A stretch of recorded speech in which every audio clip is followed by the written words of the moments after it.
Aonde quer que nós estejamos, nós podemos fazer isso, buscar estar em comunhão com o Senhor. Isso é maravilhoso.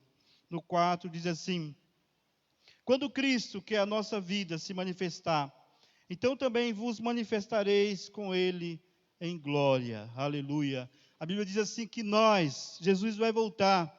Aleluia. E nós seremos, como diz lá em 1 Coríntios capítulo 15, nós seremos arrebatados para estarmos com Cristo, seremos transformados e nós estaremos com Ele. Aleluia. E nós iremos estar para sempre com o Senhor na eternidade. Aleluia. Porque aqui, amados, não é a nossa casa, aqui não é o nosso lugar. Aleluia. Nós somos estrangeiros aqui neste lugar. Aleluia. Nosso lugar é o céu. Aleluia. Quantos já não pensam mais no céu?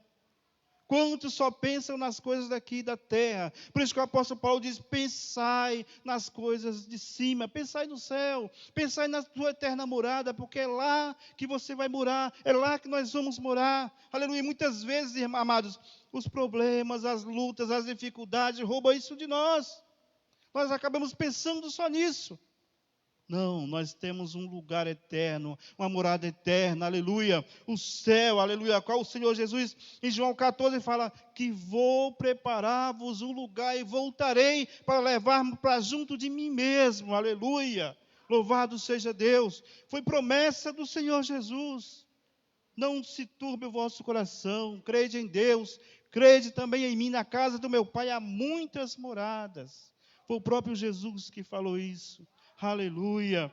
Então Ele voltará para nos buscar. Por isso, amados, que nós, nesses tempos difíceis, nós temos que pensar nas coisas de Deus, procurarmos cada vez mais estarmos em comunhão, através da palavra de Deus, através da oração, através da comunhão com os irmãos, quando pudermos estarmos juntos e aprendermos mais, a cada dia mais, da palavra de Deus.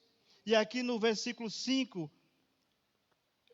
ele dá alguns, não é alguns conselhos, não, é alguns mandamentos mesmo, que o cristão tem que viver e tem que seguir. No versículo 5 de Colossenses capítulo 3, diz assim: mortificai, pois, os vossos membros que estão sobre a terra, a prostituição, a impureza, o apetite desordenado, a vil concupiscência e a avareza, a qual é idolatria. Aqui ele fala de que o cristão tem que deixar realmente essas coisas, porque há muito crente, amados, há muitos irmãos que só pensam nas coisas da terra e estão envolvidos nessas coisas. Estão envolvidos com prostituição, estão envolvidos com a impureza, com essas coisas que não agradam a Deus. Então o apóstolo Paulo está dizendo: olha, se você nasceu em Cristo, abandone essas coisas que não fazem mais parte da sua vida. E ele fala aqui, e a avareza, o qual é idolatria. Quanto crente avarento, né? E a Bíblia está dizendo aqui que esse que é avarento, ele é idólatra. Por quê? Porque ele só pensa nele, só pensa nas coisas para ele. Então ele está idolatrando as coisas que Deus coloca nas suas mãos para que ele possa abençoar alguns irmãos, as outras pessoas, mas não, ele pensa nele, está idolatrando aquilo somente para ele.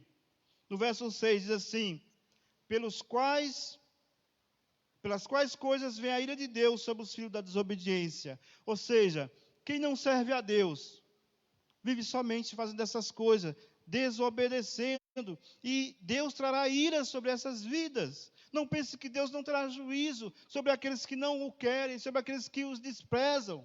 Deus trará juízo sim, sobre essas vidas. Aliás, já está trazendo juízo nos nossos dias de hoje, para algumas pessoas que não querem Deus. Em Apocalipse fala que haverá um grande tormento, uma grande tribulação sobre as pessoas, mas no fim de tudo isso, no meio da grande tribulação, essas pessoas, ao invés de buscarem a Deus, elas continuarão cada vez mais desprezando a Deus e culpando a Deus por todas as coisas. Quando, na verdade, eles deveriam se dobrar a Deus, pedir perdão a Deus e se arrepender dos seus pecados, mas isso não acontece. Quantas dessas coisas estão acontecendo nos dias de hoje, né? Nós estamos vivenciando isso nos dias de hoje. No 7, nos quais também em outro tempo andastes, quando viveis nelas. Todos nós sabemos como foi o nosso passado. E com certeza não foi agradável, assim como o meu não foi, o seu também não foi. O de cada irmão não foi. A nossa vida era uma vida que desagradava a Deus. Nós éramos filhos da ira. Nós éramos filhos da desobediência. Nós vivíamos em desobediência. Nós não agradávamos a Deus. Fazíamos tudo que era da nossa vontade. Nós pensávamos, do nosso pensamento. Mas aí, Deus veio sobre a nossa vida. Deus transformou a nossa vida. E fez um novo homem, uma nova mulher, uma nova criatura. Louvado seja Deus. Aleluia. No verso 8, diz assim: mas agora, despojai-vos também de tudo. Olha só. Deixai-vos tudo. O que é esse tudo? A ira, da cólera, da malícia, da maledicência, das palavras torpes da vossa boca. Quantos e quantos vivem isso? Vive iracundo, vive cólera, cólico, raivoso, é alguém que só vive brigando, né? Malícia, faz alguma coisa para se dar bem, sabe? Alguém que busca, que diz que serve a Deus, mas busca de alguma forma, sabe? Tirar proveito do irmão. E a palavra de Deus está dizendo assim: não vive dessa forma, né? Com maledicência, só fala mal de um, fala mal de outro. E a palavra de Deus nos diz: olha, não viva dessa forma. E das palavras torpes da vossa boca. Lá em Efésios diz que a nossa boca tem que ser para adorar ao Senhor. E para promover edificação àqueles que nos ouvem. E quantas vezes a gente fala palavras, pronuncia palavras que não agradam a Deus. E a palavra de Deus nos exorta para a gente deixar, abandonar essas coisas que não agradam ao Senhor. No verso 9 diz assim: não mintais uns aos outros, pois já vos despistes do velho homem com os seus feitos. Como eu falei, nós éramos uma outra pessoa, agora nós somos uma nova criatura em Cristo Jesus. Então, não devemos viver essa vida que os ímpios vivem, de mentira, de estar mentindo uns para os outros. E vos vestiste, no verso 10, e vos vestiste do novo, que se renova para o conhecimento segundo a imagem daquele que os criou. Aleluia. Como nova criatura que Deus nos tornou, devemos andar como essa criatura que Deus nos formou agora que nós estamos e agora que somos, né? Nós temos que andar como filhos de Deus, como santos, né? Chamados por Cristo Jesus. No verso 11 diz assim: onde não há grego nem judeu, circuncisão ou incircuncisão, bárbaro, cita, servo ou livre, mas Cristo é tudo em todos. O Evangelho, amado, serve para todos. Para os jovens, para os senhores, para as senhoras, para os adolescentes. A obediência tem que ser para todos. Todos têm que se dobrar à vontade de Deus. Ah, mas porque eu sou mais novo, eu não posso. Não, o Evangelho, quando nós nascemos de novo, nós somos transformados pela palavra, e a palavra produz essa nova vida em cada um de nós. Aleluia. E não tem, como Paulo diz aqui, onde não há grego nem judeu, ou seja, não há diferença entre um e outro. Todos devem se curvar à palavra de Deus e ser obedientes à sua palavra. Louvado seja Deus. Por quê? Porque há muitos lugares em que se abre o espaço, porque são jovens, podem fazer algumas coisas, né? Porque algumas situações que vão se abrindo em algumas igrejas para dizer não pode fazer. Não. A palavra de Deus, ela é bem clara, que todos devem se dobrar e se curvar à vontade de Deus. Louvado seja Deus. Então, nos dias de hoje há muitos espaços para que os jovens possam estar na igreja, estar em fornicação, né, adultério dentro da igreja e muitas outras coisas. Mas isso nunca foi e nunca será da vontade de Deus. É o que a palavra de Deus nos diz aqui. No verso 12: revesti-vos, pois, como eleitos de Deus, santos e amados, de entranhas de misericórdia e de benignidade, humildade, mansidão e longanimidade, suportando-vos uns aos outros e perdoando uns aos outros. Se alguém tiver queixa contra outro, assim como Cristo vos perdoou, assim fazei vós também. E sobre tudo isso, revesti-vos da caridade. Em algumas traduções diz do amor, né? Que é o vínculo da perfeição.